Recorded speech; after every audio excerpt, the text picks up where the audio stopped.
ഉണ്ടായിട്ടുള്ളതാണ്. ശ്രീ വസന്ത് തെങ്ങുംപള്ളി, ഇപ്പോൾ ഇത് കോൺഗ്രസ് പാർട്ടിയല്ല, ഇത് കമ്മ്യൂണിസ്റ്റ് പാർട്ടിയാണ്. അതുകൊണ്ടാണ് ഇത്തരം കാര്യങ്ങൾ ചർച്ചയ്ക്ക് വരുന്നത്. കോൺഗ്രസിലാണെങ്കിൽ ഇതാരും ചർച്ചയ്ക്ക് എടുക്കുകയില്ല. കാരണം അവിടെ അങ്ങനെ ഈ വ്യക്തിപൂജ പാടില്ല, വ്യക്തിപരമായിട്ട് ആളുകളെ സ്തുതിക്കരുത് എന്നൊന്നും പറയാറില്ല. പക്ഷേ CPM അത് വ്യക്തമായിട്ട് പറഞ്ഞിട്ടുള്ള കാര്യമാണ്. പക്ഷേ ഇവിടെ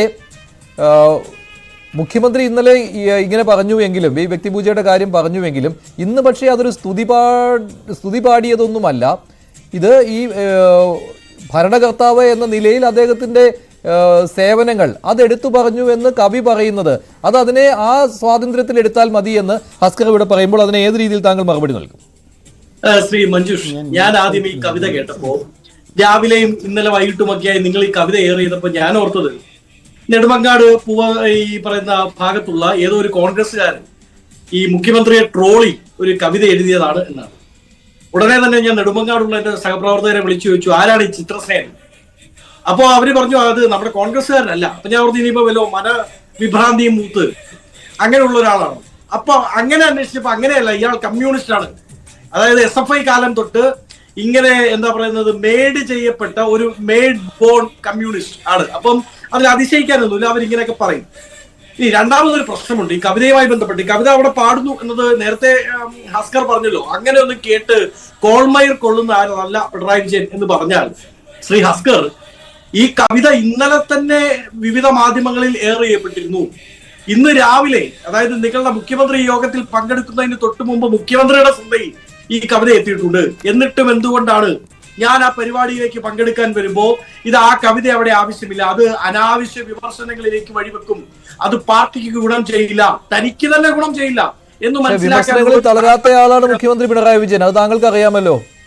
അതെ, ആ സാമാന്യം വന്നാൽ ആ വിമർശനത്തെ നേരിടും. അതാണ് ഇന്ന് കണ്ടത് സെൻട്രൽ സ്റ്റേഡിയത്തിൽ. കാരണം അത് കേട്ടിട്ടേ അദ്ദേഹം പോയുള്ളൂ. പാട്ട് തീരുന്നതിന് മുൻപ് അദ്ദേഹം എത്തുകയും ചെയ്തു, ബാക്കിയുള്ളത് ആസ്വദിക്കുകയും ചെയ്തു. സാധാരണ അദ്ദേഹം പല പരിപാടിയിലും താമസിച്ചാണ് എത്തുന്നത്. ഇനി ഈ പാട്ടിന്റെ തുടക്കത്തിന്റെ ഒരു ലൈനെങ്കിലും നഷ്ടപ്പെട്ടു പോകരുത് എന്ന് ആഗ്രഹിച്ച് പറഞ്ഞതിലും നേരത്തെ അവിടെ എത്തി എന്നാണ് ഞാൻ അറിഞ്ഞത്. ഇനി ഹസ്കർ പറഞ്ഞ മറ്റൊരു കാര്യം എന്താണ്, ഈ സെക്രട്ടറീസ് അസോസിയേഷൻ യൂണിയന് CPM-മായി ബന്ധമില്ല. ഇന്നത്തെ അവിടുത്തെ പരിപാടി സംഘടിപ്പിച്ച ആളുടെ പേരെന്താണ് ഹസ്കർ? അദ്ദേഹത്തിന്റെ പേര് V. ജോയ് എന്നാണ്. ആരാ V. ജോയ്? നിങ്ങളുടെ തിരുവനന്തപുരത്തെ CPM-ന്റെ ജില്ലാ സെക്രട്ടറി ആ V. ജോയെ വിളിച്ചു പറഞ്ഞ പോലെ, ജോയ് ഞാൻ അങ്ങോട്ട് വരുന്നുണ്ട്, അവിടെ എനിക്ക് ഇങ്ങനെ ഒരു പാട്ട് കേൾക്കേണ്ട കാര്യമില്ല എന്ന് പറഞ്ഞാൽ പാട്ട് അവിടെ ഇല്ലാതാവില്ലേ? പക്ഷേ പിണറായി വിജയന് കോൾമയിൽ കൊള്ളാൻ വേണ്ടി ഇതാ ഒരു അനുജാപക വൃന്ദം ഉണ്ടാക്കി കൊടുത്ത പാട്ട് നേരിട്ടിരുന്നു കേൾക്കണമെന്നും, അങ്ങനെ നേരിട്ടിരുന്നു കേൾക്കുമ്പോൾ ആരെങ്കിലും വിമർശിച്ചാൽ അവരൊക്കെ അവിടെ നിന്ന് വിമർശിച്ചോട്ടെ, ഞാൻ അതിൽ അങ്ങനെ ആലസ്യത്തിൽ, അതിന്റെ സുഹാലസ്യത്തിൽ ഞാൻ സമ്പൂർണമായും, ഇപ്പൊ നേരത്തെ ഈ ഗോപൻ സ്വാമിയൊക്കെ സമാധിയായതുപോലെ ജീവിതത്തിന്റെ എല്ലാ സുഖങ്ങളും അനുഭവിച്ച് സമാധിത്വത്തിലേക്ക് എത്തുന്നത് പോലെ ഞാൻ അതിന്റെ പീക്ക് പോയിന്റിലേക്ക് എത്തി നിൽക്കുന്ന വിഷ്വൽസ് എല്ലാ ചാനലുകളിലും പ്രദർശിപ്പിക്കട്ടെ എന്ന് പിണറായി വിജയൻ തീരുമാനിച്ചു എന്ന് പറഞ്ഞ പ്രശ്നം തീർന്നു. ഇനി കവിതയ്ക്ക് വലിയൊരു പ്രശ്നമുണ്ട് കേട്ടോ. ഈ കവിതയിൽ പറയുന്ന ഒന്ന്, അദ്ദേഹം സമര നായകനാണ് അത്രേ. ഈ പിണറായി വിജയൻ സമരം നടത്തിയിരുന്ന കാലത്ത് ഒന്ന് അടിയന്തരാവസ്ഥയുമായി ബന്ധപ്പെട്ടായിരിക്കുമല്ലോ. അടിയന്തരാവസ്ഥക്കാലത്തെക്കാളും വലിയ പോലീസ് വേട്ടയാണ് പിണറായിയുടെ 7-8 കൊല്ലം കൊണ്ട് ഇവിടെ നടന്നത്. ഞാൻ കണക്ക് പറയണോ? ഞങ്ങളുടെ 360ഓളം ഗുരുതരമായ ചികിത്സയിൽ കഴിയുന്ന യൂത്ത് കോൺഗ്രസ് സഹപ്രവർത്തകരുണ്ട്.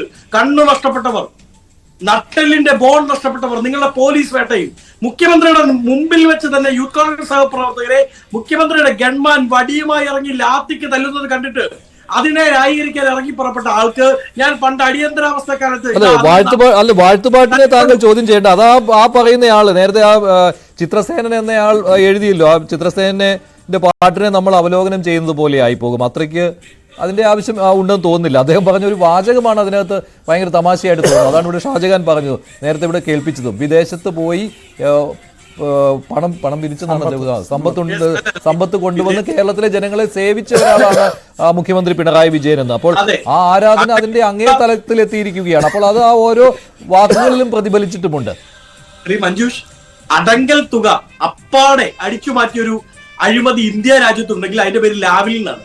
അടങ്കൽ തുക അപ്പാടെ ഇന്ത്യ രാജ്യത്ത് നിന്ന് ലാവ്ലിൻ സ്ഥിതി ചെയ്യുന്ന കാനഡയിലേക്ക് കടത്തിക്കൊണ്ടുപോയ ആളാണ് പിണറായി വിജയൻ. ആ പിണറായി പറ്റിയാണ് പറയുന്നത്, ഇത് അങ്ങുള്ള രാജ്യത്ത് നിന്ന് ഇവിടെയുള്ളവർക്ക് അരിയും ഗോതമ്പും പച്ചരിയുമായി വന്ന ആളാണ്. നാണമുണ്ടോ പിണറായി വിജയന്? പണ്ട് VS അച്യുതാനന്ദൻ, ഇപ്പൊ ബഹുമാനപ്പെട്ട മഞ്ജുഷ് അടക്കമുള്ളവർ സൂചിപ്പിച്ചു പോയല്ലോ, ശ്രീ ഷാജഹാൻ അടക്കമുള്ളവർ സൂചിപ്പിച്ചു പോയി. പണ്ട് എന്താണ് പിണറായി വിജയൻ വി എസ് അച്യുതാനന്ദനോട് ഇത്തരം കാര്യങ്ങൾ എടുത്ത നിലപാട്? കണ്ണേ കേരള വി എസ് എന്ന് വിളിച്ച് എത്ര പേരെ പാർട്ടിക്ക് പുറത്തു നിർത്തി. ബ്രാഞ്ച് മെമ്പർഷിപ്പ് സ്ഥാനത്ത് നിന്ന് തന്നെ വെളിയിലാക്കപ്പെട്ട എത്രയോ പേർ വി എസിന് സ്ഥാനാർത്ഥിത്വം കൊടുക്കണമെന്ന് പറഞ്ഞ് തെരുവിലിറങ്ങിയതിന്റെ പേരിൽ അദ്ദേഹത്തെ പിന്തുണച്ചു എന്നുള്ള ഒറ്റ പേരിൽ ബ്രാഞ്ച് മെമ്പർഷിപ്പ് പോലും നഷ്ടപ്പെട്ട എത്രയോ CPM സഹപ്രവർത്തകർ ഇന്നും നിങ്ങളുടെ പാർട്ടിയിലുണ്ട്. ഇതേ പിണറായി വിജയനല്ലേ വി എസിനോട് ഇതാ കടലിനോട് ചേർന്ന് നിൽക്കുമ്പോൾ മാത്രമാണ് ഇരമ്പം ഉണ്ടാവുന്നത്, ബക്കറ്റിലെടുത്താൽ അതൊരു വെറും ഉപ്പുവെള്ളമാണ് എന്ന് പറഞ്ഞത്? ആ ഉപ്പിട്ട ഭരണി പോലെ ഈ പാർട്ടി നശിച്ചുകൊണ്ടിരിക്കുന്നത് പിണറായി വിജയന്റെ കാലത്താണ് എന്ന് പറഞ്ഞു കൊടുക്കാൻ എന്തുകൊണ്ടാണ് പിണറായി സ്തുതി പാഠകർക്ക് സാധിക്കാത്തത്?